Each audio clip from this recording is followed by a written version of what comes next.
We are here to talk about an epic film that we've all been waiting for. We've been waiting years for this. A lot of excitement. One of the biggest movies of the year, The Ridiculous Six. I'm playing the part of Ben Mankiewicz today. I didn't see it. Matt didn't have time to watch Ridiculous Six. We all took the time. Right. On our Netflix. I didn't have time. Made time. Ben made time.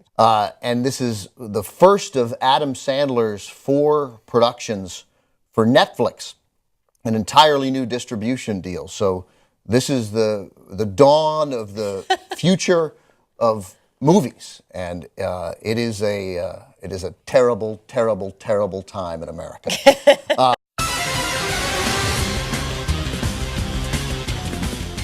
So even drinking a whole bottle of wine didn't make this fun. Not by myself, I shared it with somebody. But I'm saying, we killed off a bottle of wine watching this, and I thought this is gonna be like a fun drinking kind of movie. Like, it's gonna be dumb. We have a lot of conversations about good drinking movies. Right. I wish that this were one. Like, this is just like explosive burrow shit on walls. And I'm saying that's not a metaphor for me. There actually is burrow shit on walls. Explosive. Yeah.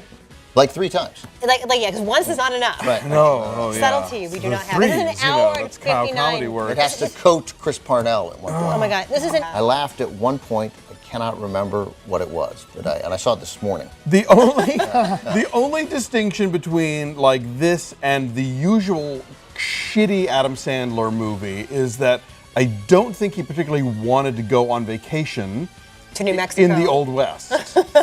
So that is the one thing that makes it distinguishes it from the one that he did in Hawaii and the one that he did in Africa and the one that he did, you know, On the cruise ship. on the cruise ship and all the other stuff. This has But oh some- my God, this is another fucking lazy, awful Adam Sandler movie with All a his bunch of his friends in it and one of his friends directing it. Adam Sandler must be the best friend in the world. He must Like, be he great. must Yeah, be a great guy. just Yeah. amazing. He He really must is be awesome. a I think guy. the only thing that gets him off the compound is knowing that, like, you know, Nick Swartzen has a yeah. house payment or But something. like, he must be just this amazing friend that you are grateful to be his friend, that people show up and do his movies. In the middle of That New they're that- Mexico. Right, that they're that bad. It was so strange that so the story behind it, I think, is that a couple of studios own the rights to this, passed on it. And then Warner Brothers was going to do it, and then they finally agreed to do it, but then he signed his deal with Netflix, and they got out too. So 3 studios had pulled out, and then this was according to IMDb, although there's one thing on there that was wrong. And then when Netflix agreed to do it, then Warner Brothers didn't want to do it because Netflix so he made it part of his deal with Netflix, like, okay, I'll do this, but then you've got to do this Do movie you think that other people Netflix is have doing this because their TV stuff is so good that they need something to help remind everyone how good the TV is? Apparently. So here to talk about Legend. Not the Tom Cruise movie. No. Tom Hardy. The Tom Hardy and Tom Hardy, but Ronnie Reggie Gray. But both parents are the same time.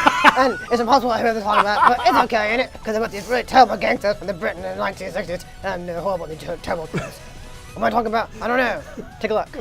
That's basically the whole movie right there. Thank goodness I watched it. I watched my award screener on this one where there's a subtitle option. Me too. I started watching it like normal. I'm like, ooh, where's that subtitle button? Because Yeah. I could not understand a fucking thing they were saying. If you couldn't understand Bane, this is like Cockney Oh, come Bane. on, come when he's on. Ronnie Cray, you No, can't understand a it's fucking thing he's fine. saying. When he's Reggie, because Tom Hardy does his voice a little bit higher, he's a little more clear, but still. Ronnie Cray. Ronnie Gray, The whole time. I'm a fat boy. I like boys. Listen, it's not like it's Brad Pitt in Snatch. Come on. This No, isn't but that's that bad. funny. This is meant to. That was this intentional. This is meant to work. Yeah. I thought it did work. Oh, you guys are terrible. That is not even my problem with this movie, though. The problems are when I did understand what they were saying and it was all shite. The problem is the Emily Browning voiceover. All right. Yeah, for starters, yeah. And here's a Legend drinking game for you. Every time a new period pop song is introduced at the beginning of a new scene, you'll be drunk real quick. Drink twice when that pop song is super on the nose, like, for example, when Reggie Cray and Francis get married and they play Chapel of Love. I'm not kidding. Yeah. God. Defend it. Please, did you like this movie? Vaguely better than we did. I thought Tom Hardy was great in this. Didn't see this movie, but you mentioned something that I think bears this question. somebody puts a gun to your head right now, says, I'm going to kill you unless you take me to a boxing gym, I think you'd die. I couldn't find one, but like 1 out of every 11 movies, the lead character runs a gym. Ray Donovan, the new Showtime show, it's all set around the box, right? The fighter. This is a Thai, Muay Thai kickboxing gym, so they probably might have a few more of them. So you say. The Thai is in the title, of Muay Thai, so it's a big thing over there. This movie, I mean, it's funny. Drive, I remember liking, and then I was surrounded by people who loved it. People love Drive. And it sort of made me like it. I tried to make it not make me like it less, but you know how it is when you're sort of lukewarm on something and everybody else is telling you it's the greatest thing ever. So this thing, I'm sure there's a lot of people who love Drive who are going to just be like, cannot wait to see this. I don't know what they're going to make of it, frankly. I think the people who got mad, remember there were people who went to Drive and wanted their money back because there weren't enough action sequences? I think the people who love Drive are going to want their money back because they're going to be like, what the fuck is this? It's like a David Lynch parody in a lot of ways, with like the jewel-toned kind of nightmare escape of it all, and the long hallways and the really ornate. I don't get the Kristen Scott Thomas performance at all. It's a whole other movie she's coming out. Yeah, they gave her a couple of seasons of Jersey Shore and said go to town. I don't know. No, she's camping it up, basically, is what they used to call it. And it's a cartoonish performance. I think that the more arts-minded drag queens will be doing her this Halloween. With a long skinny cigarette and leopard print. But holy crap, it's all kind of bananas, that performance. And the whole, it's not even implied incest. Oh, no. Something's happened here at some point. There are conversations about her dead son's dick. Right. I mean, it's a thing. And the first time she sees Ryan Gosling, she grabs him around the waist and presses her face into his groin area in this really seductive, smoldering way. Is that meant to just be shocking? What is that about, do you think? I don't know. Is it just a choice? I don't know what any of this is about. It's a revenge picture, basically. I mean, you didn't mention in the plot synopsis. Sorry. There's a plot. Ryan Gosling's brother. I'd like to see Octavia Spencer with a flamethrower. I'm just saying. So go ahead. So please. This movie is science fiction. Okay? I'm sorry. For one thing, the civil rights movement did not need some skinny white lady to help them tell their story and get their word out to the world. African Americans ran the civil rights movement. White people helped a little bit sometimes. So this is another one of those movies like, Cry Freedom or whatever, or Schindler's List, where you have to tell the story of the oppressed minority through the convenient non-minority hero for the audience to relate to. So that's one thing. To be the conduit, you exactly. mean? Okay. That's one thing. I could never get on that bus. It was just too ridiculous. Here's the thing. I don't think you're wrong, but I don't think you're right. And I'll tell you why. Because the movie is it's a microcosm. It's like the small town of Mississippi, and everyone knows each other. What it boils down to is, I think to see these performances, you're going to have to endure the movie. Basically, that's for me anyway. That's there what was it a lot boils of down sobbing. I saw it in a huge packed theater at the Directors Guild. A lot of sobbing. It got me at the very, very end. The thing with the They little were sides of trying me. so hard to make Yeah. you sob, and I was not having it. And it ends. There are 7 endings to this movie. That's true. It keeps you think it's over, and there's more. I mean, it's like you'll put your coat on, you'll take your coat off. You'll put your coat on, you'll take your. It's one of those kind of movies. It is a little Lord of the Ringsy in that way. Yeah, it's like every time you think it's done, there's another 93 bottles of beer on the wall. Right. It's insane. Okay, let's do numbers. I had fun. I've got this feeling inside my bones. I wanted to start this review by saying that Alonso has never heard "Can't Stop the Feeling" by Justin Timberlake. Well, I heard it in the movie. I don't know how he's managed to live the past 9 months of his life without ever hearing the most ubiquitous song on the radio. I probably heard it in a mall and just it didn't register at all. You thought it was I don't have a child in the car to listen to the radio with. I listen to podcasts. I listen to good stuff with my child in the car. However, I also have ears which are open to everything. Bully for you, Lemire. No, It's not a Christmas song. He can't pay attention. They do play it. They play it at the ice skating rink every single day of my life. So we hear it a lot. You were the Trolls doing their versions of September and The Sounds of Silence and True Colors and Junior Seniors Move Your Feet. It's like, oh my God, stop it with the Kids Bop covers already. They're all terrible. Here's what I will say. I thought about Strange Magic the entire time too, but in contrast with this, in terms of this making that work better. Because a lot of those songs were painfully on the nose, and they were shrieky, and they were shrill, and they were annoying.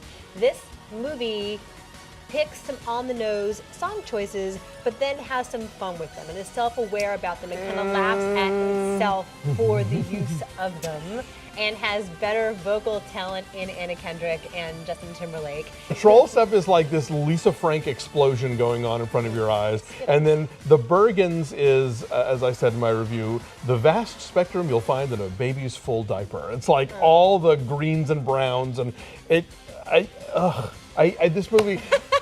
I like DreamWorks animation generally. I love the How to Train Your Dragon movies. I really like the Kung Fu Panda movies. Even the third Madagascar surprised me with how funny it was. I went back and watched them with my kid. I feel super manipulated because I don't understand why there are 10-year-olds today who are obsessed with Star Wars. I mean, 6-year-olds who are obsessed with Star Wars. 6-year-olds, right? Yes. I mean, but whatever, 6, 10, they should be the same. They have not been of age for any movie, and the only movies that they were at age for, they were bad. And so, I mean, and that's if you're 10 or 12. So I just think I paid Verizon Fios, essentially paying Lucasfilm, $108 because I didn't own them. I mean, it would have been easy because I'm sure if I'd thought of it ahead of time, I could have borrowed something. I got 8 copies of each I movie. have You them. should have called. I know. I have the whole 9-disc collection. I borrowed them too. Right, so I'm the idiot, and I'm the guy. So I just paid $108 because I was like, no, I got to start it now. I got to start it right now. But I could have gotten in my car and gone to one of your all's houses. So dumb. But why is it that this film is still relevant to 8-year-olds today? Why is your son? Why does he know about it? Because his mom's a film critic. So no, it's not just. But his friends know about it. They all know about it. merchandise. Because you go Right, into the and that's camp. why I don't understand why you normally cynical people don't resent some of that. No. There's a But it's a lot of that. There's a generation of people our age who love that movie, and they show it to their kids, and their kids love it too. Yeah. I'm kind of between the two of you guys. Like I get the importance of this movie in the canon. I loved it when I was 10. I did not adopt it as a way of life the way a lot of people that I know have. Like, this shirt was a gift, okay? But the thing, but watching it again now, I realize how it's. I mean, I can't even review this movie anymore. It's like reviewing a national landmark. It's like reviewing water. Yeah, exactly. It's just there, It's you know. part of our world. You watch it now, and it's like every single thing in it has become a joke on Robot Chicken or in a Kevin Smith movie. Real quick, the transitions. I mean, it is The wipes? abrupt, Yeah. and it's true in all 3 of the movies. And I get it that Lucas only directed the first one, but it is abrupt and jarring almost every time. Well, They do wipes. but It's they're- like I an don't old think the school- scenes in any movie end. They're just like, okay, well, that thing's over. But again, that's the serial homage. I was gonna say That's if you look that's at him if you look borrowing. at An homage, you do it twice. It's a He did conceit. it 38 times It's a in every movie. conceit. There's consistency, Look, right? who's fast? I know what that's about. I know why he's doing that. It has no edge. It has no. They're not. It's not rounded. It doesn't flow. Any of them. I don't think any of them flow. They're not that good. All right, well, I'm going to give my number now. My number is an 8.2, so our average is 7.9. And Teddy Roosevelt is his cheekbones are wrong on Mount Rushmore. That's a flawed thing too. Yeah. Matt, The Washington Monument isn't high enough. where is Star Wars? The Constitution isn't long enough. on Washington's the dick tomato was not meter? square like that. 94% on the tomato. Everybody else likes Star Wars.